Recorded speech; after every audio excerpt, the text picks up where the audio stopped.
Hello everyone, today we're gonna paint a vibrant summer still life and I'm using an acrylic pad with canvas textured sheets. First, I tape down the edges with painter's tape to keep the surface steady while I work. This prevents it from sliding around. Next, I grab a soft flat brush and the first colors I'll be using are Naphthol red, titanium white and medium yellow. Before applying paint, I generously wet the surface with clean water. You'll notice the color of the canvas slightly changes as the water soaks in. That's exactly what we want. This step is important because it helps the acrylic paint stay wet longer, allowing us to achieve smoother blends, soft brush strokes, and even a slightly oil painting feel. Now I'm taking some Naphthol red and gently spreading it in a triangle shape at the bottom of the canvas. This will be the surface where our coconut will sit later. Then I move on to titanium white. I actually added too much of it at first, but no worries. I'll show you how I work around that in a moment. Now we start blending all the colors directly on the canvas. I already like how the base looks, but I felt the white was missing enough red and yellow tones, so I went back in and added a bit more yellow where I wanted more warmth, and that fixed it nicely.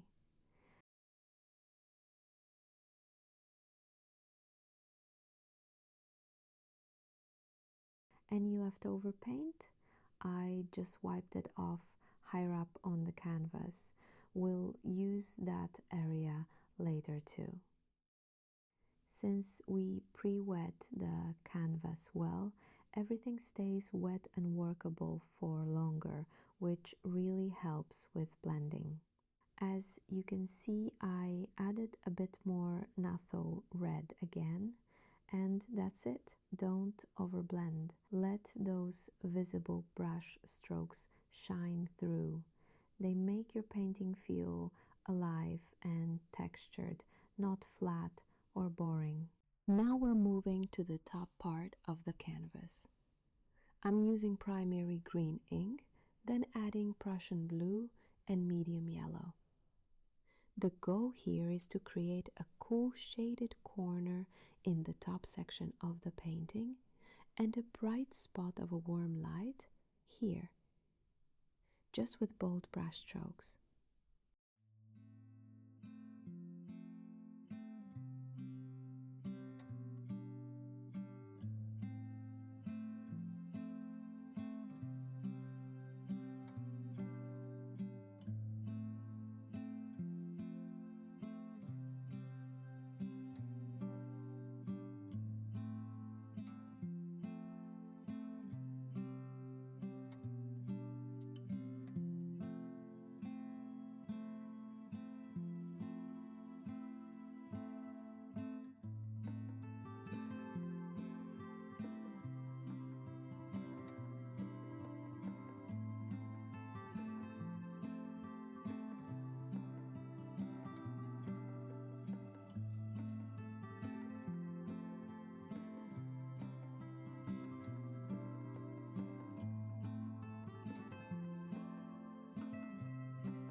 Then I softly blend the harsh edges.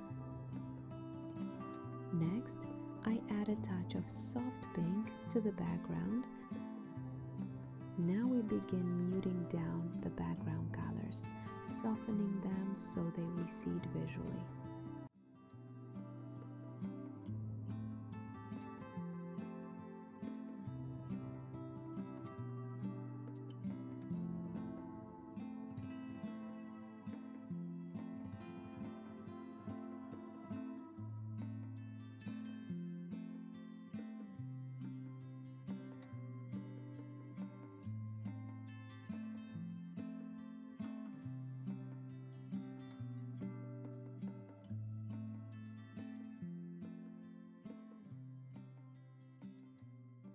Let's sketch out loose shadow shapes where the future leaves will be. No need for precision here, just quick, expressive strokes. Again, I wipe off the brush on a cloth to prevent my light shades of green from falling on the dark shadow part.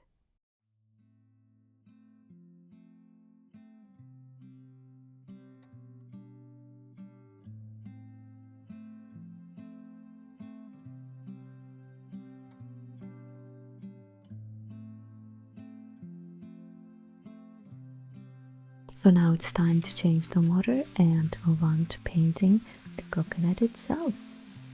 I'm using Naphthol Red again, primary green ink, middle yellow ink, and I have added some permanent green paint. What matters most is that you choose a very deep, grassy green, whatever gives you that dark, rich tone. If you don't have permanent green, you can mix it yourself using Prussian blue, a bit of red, and just a touch of yellow. That'll give you a nice dark green too, plus white.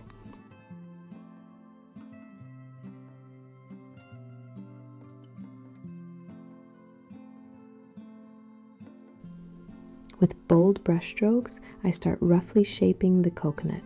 As you can see, the background layer is still wet, so the paint blends into the coconut, and that actually works in our favor. It adds a painterly quality and helps the edges of the coconut melt into the background, like in oil.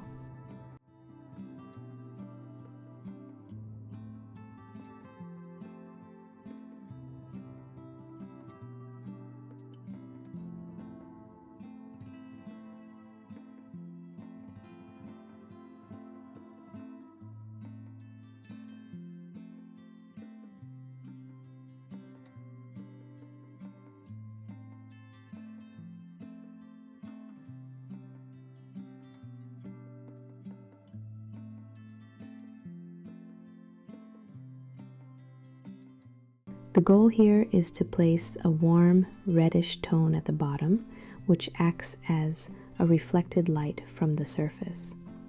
On the left side, we'll add darker greens, and on the right, lighter and more vibrant tones.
With loose strokes, we gradually blend the edges.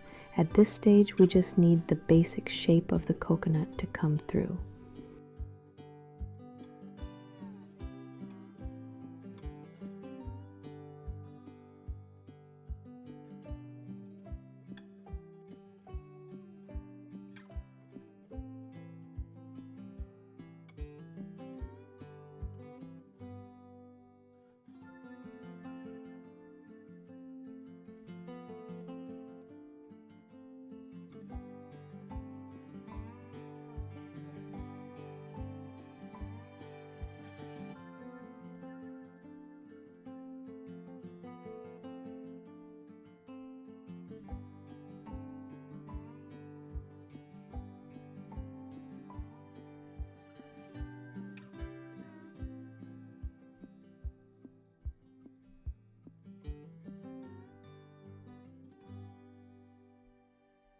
Now it's time to move on to the shadow. For the shadow, I add Prussian blue to my palette and mix in a bit of white and Naphthol red. Let's see how it turns out.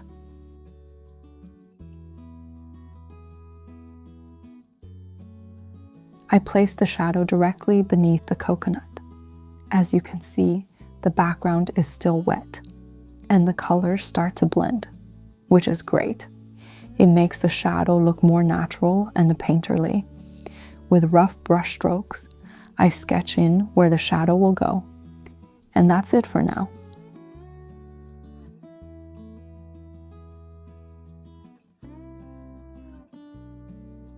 This is a great base for the first layer. I'm going to let it dry for a bit. Now I grab an angled brush, about 8 millimeters wide, and add some burnt umber ink to my palette. Then I mix Naphthol red, yellow, and a bit more white. I use this mix to paint an oval shape on top of the coconut with slightly sharper edges.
To define the shaded side of the coconut, I add just a touch of burnt umber.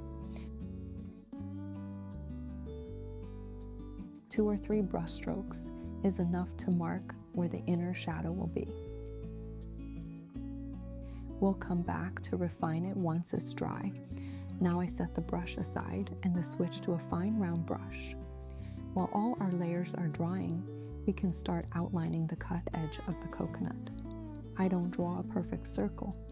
Instead, I sketch a jagged line along the edge to keep it natural looking.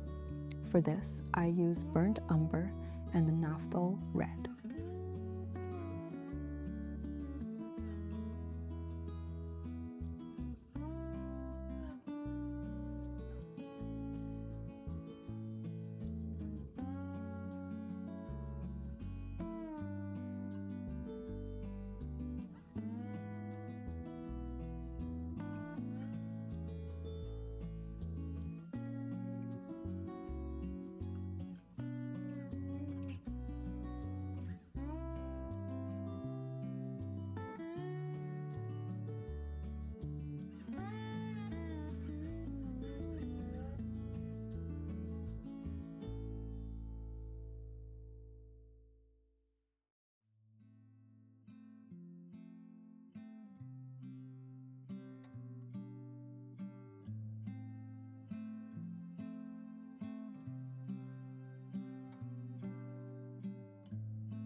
With a fine brush, I add a bit more Prussian blue just beneath the coconut to deepen the shadow and ground the object more naturally.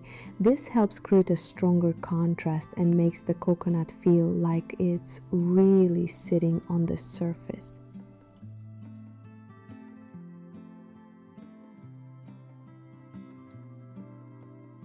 Then I gently tap in a touch of naphthol red on the table surface.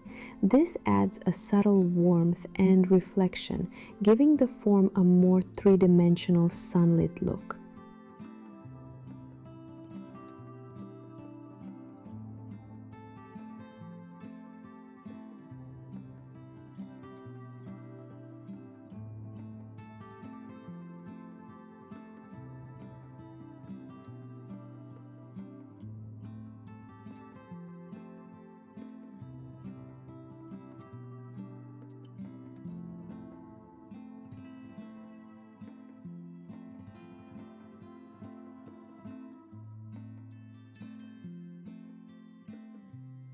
Now we let all the base layers of the coconut dry completely.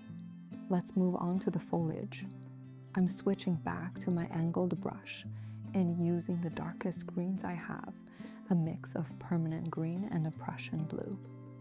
I press the brush gently at first and then ease up to create that sharp pointed tip of the leaf.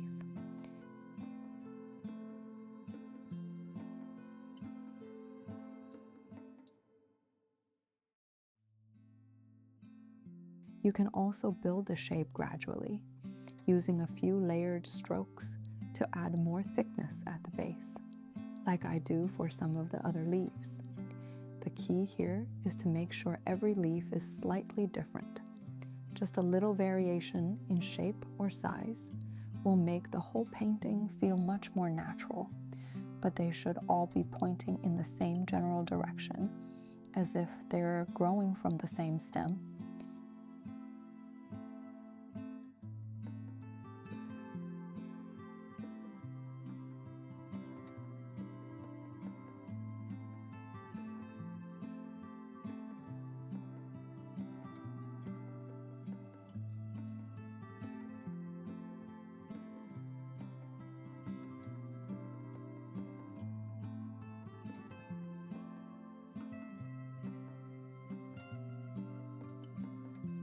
Now I'm adding a couple of leaves from a different branch.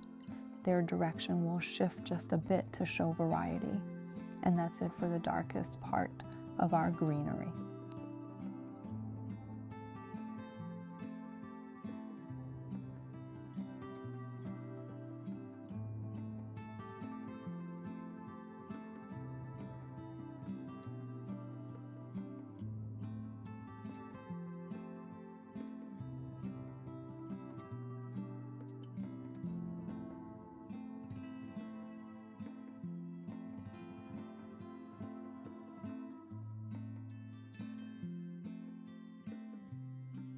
Now I'm picking up some yellow primary green and just a touch of naphthol red to add mid-tones to the foliage.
For the dry leaf tips, I used a small round brush to lightly add some highlights along the edges. That was mostly white, yellow, and just a hint of naphthol red, but with a lot more white this time. This is just the first layer. Acrylic tends to dry a bit darker, so your brightest highlights usually need to be reapplied later. For now, we're just marking where those highlights will go, so we can come back to them later.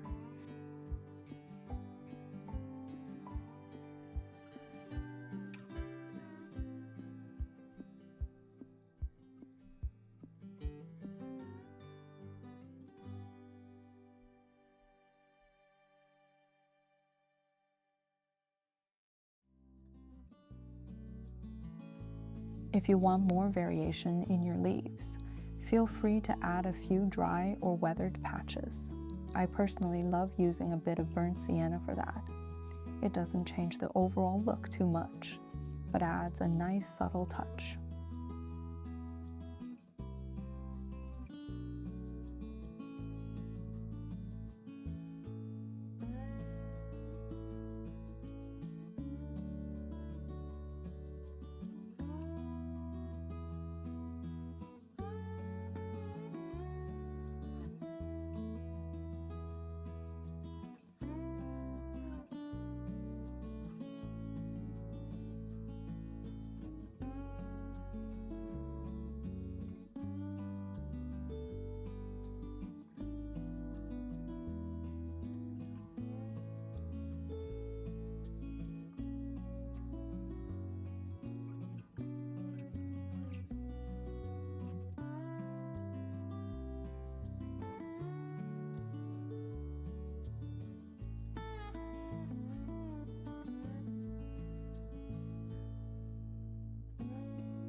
Next, I go back to my angled brush to add the lightest parts of the leaves.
Time to get back to our coconut.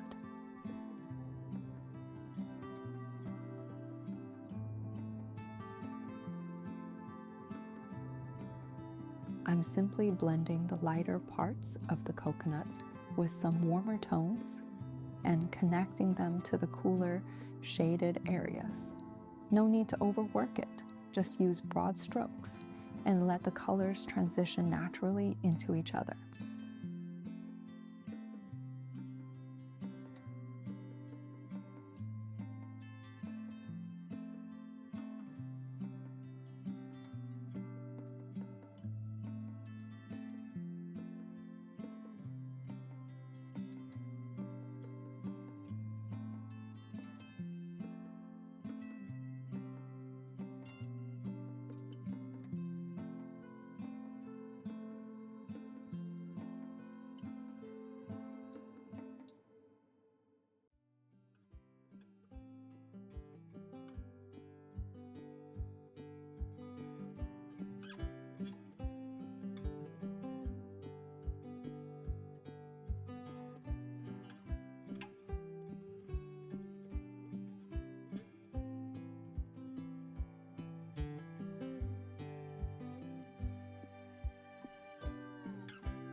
This next stroke is pretty important. You can use something like lime green here. It's semi-transparent, and even if it looks super bright at first, it'll dry darker. This shade will really add that juicy richness to the shadow part of the coconut. Next, I'm taking some brown and, in a fairly loose and random way, adding little cuts and marks in the recessed area of the coconut, a few below and just a bit above too.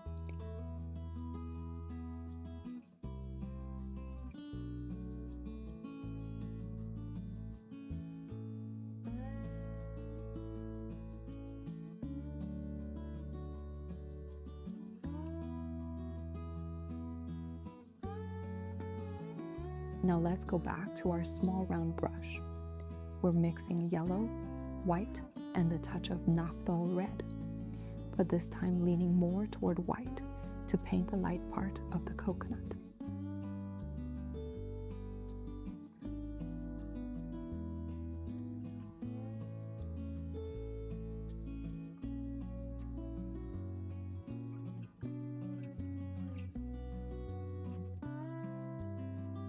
Then we add a bit more brown to deepen the shadowed areas.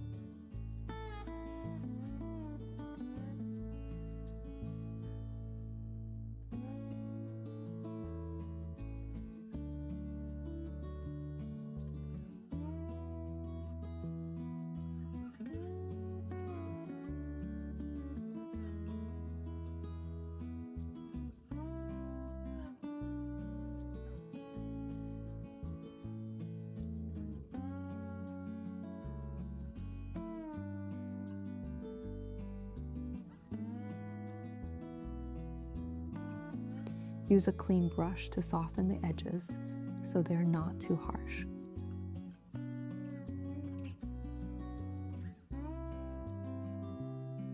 Next, using pure white, we mark the rim of the coconut on the lid side with a broken circular line.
Time to paint the straw. I originally used a thin, round brush, but that turned out to be not the best choice. I recommend using an angled brush instead.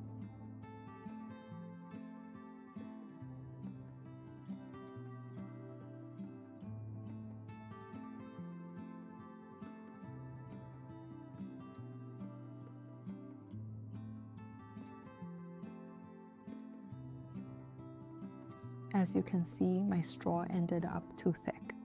To fix it, I used a clean damp flat brush to gently wipe off the excess paint.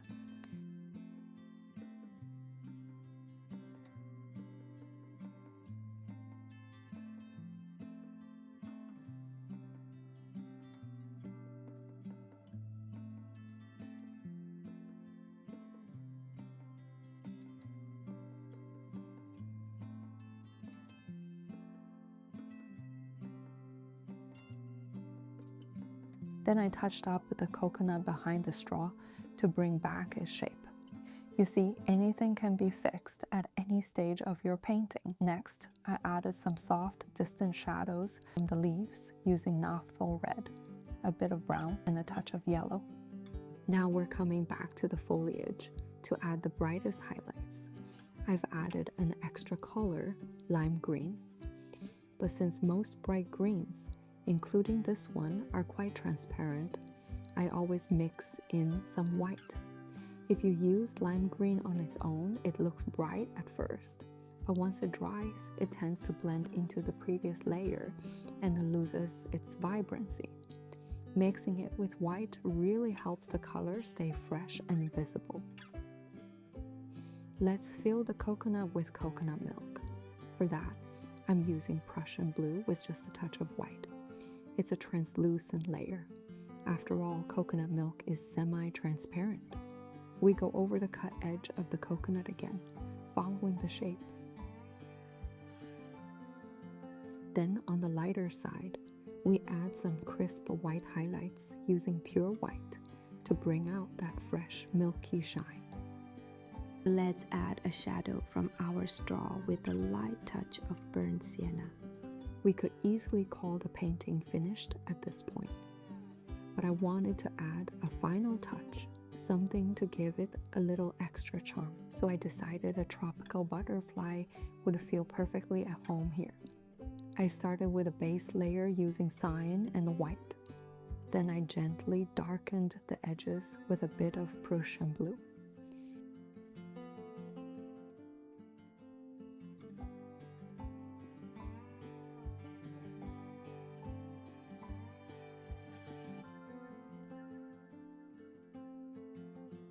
Using light, delicate strokes, I built up the texture of the butterfly's wings. To deepen the contrast, I went over the dark edges once more. Pure black on the edges of the wings.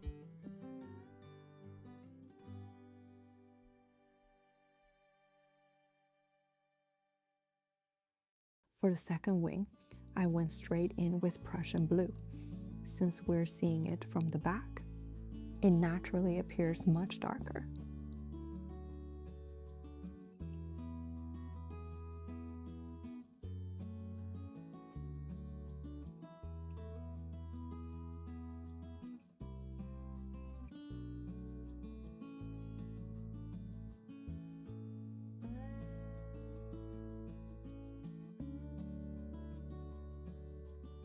For the butterfly's body, I use pure black.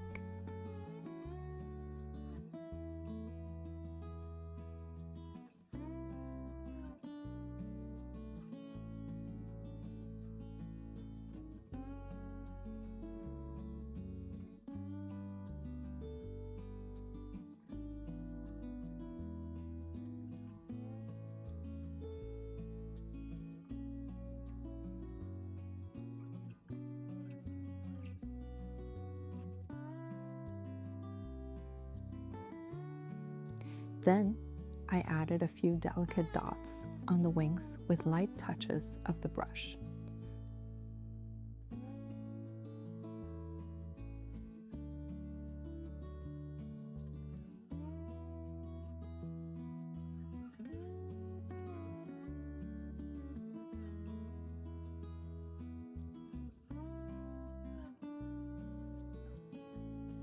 At first, I tried highlighting the brightest parts of the wings with white, but I wasn't quite happy with how that looked, so I later blended in some teal instead.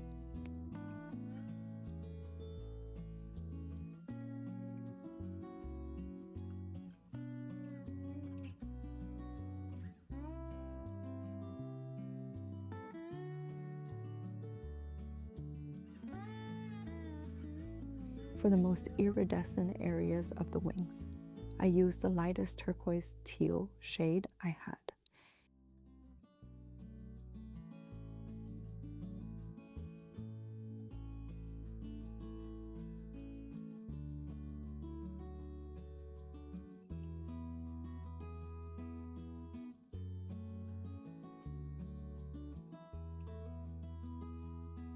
And with that, our butterfly is complete. I absolutely love the summer vibe in this painting. Let me know in the comments what you enjoyed the most, what you'd like to see in future videos, and if there are any specific questions or explanations you'd like me to cover. Thank you all so much, and to see you next time.